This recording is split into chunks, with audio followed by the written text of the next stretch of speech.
Hello student, हम लोग spring constant को समझते हैं फिर से। ये जो स्प्रिंग कांस्टेंट के उस पर न्यूमेरिकल बड़े अच्छे नीट या जेई में आते हैं।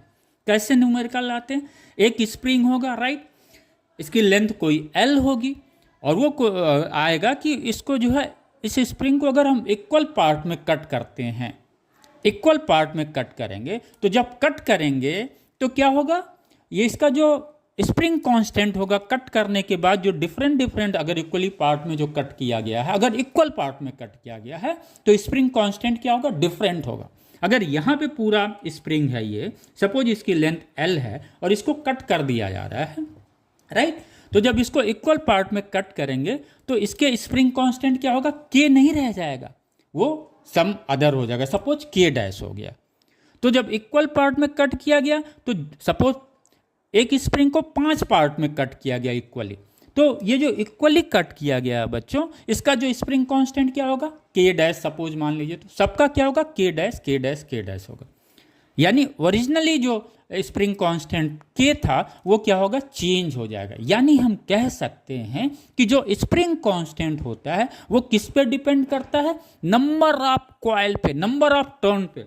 यानी ये समझिए, ये इस पे डिपेंड करता है, ये टर्न कितना है, राइट, ये दिस वन 1 2 3 4 ये टर्न पे डिपेंड करता है, राइट। क्लियर हो गया?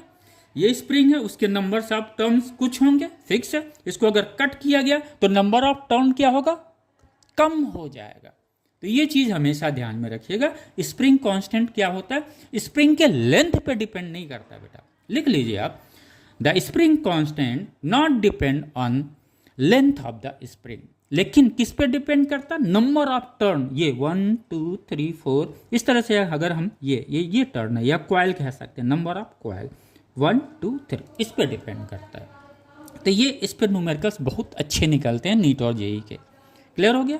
यानी स्प्रिंग कांस्टेंट जब नंबर ऑफ टर्न कट कर देते हैं, नंबर ऑफ टर्न क्या होगा, कम हो जाएगा, तो स्प्रिंग कांस्टेंट भी क्या होगा, डिफरेंट होगा। ओके, तो ये चीज आप क्लियर करिएगा, लिख लीजिए।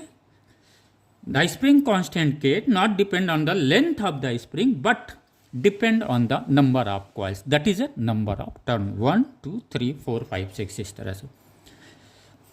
The spring constant K of a spring remains same even on stretch or compress। अगर कोई स्प्रिंग है, इसको हम स्ट्रेच करते हैं तब पर भी उसका क्या होगा, स्प्रिंग कांस्टेंट क्या होगा, सेम होगा। या कंप्रेस करेंगे तो स्प्रिंग कांस्टेंट क्या होगा, सेम होगा। क्यों? क्योंकि नंबर ऑफ टर्न चेंज नहीं हो रहा, यानी नंबर ऑफ कॉइल्स नहीं चेंज हो रहे हैं। Thank you student.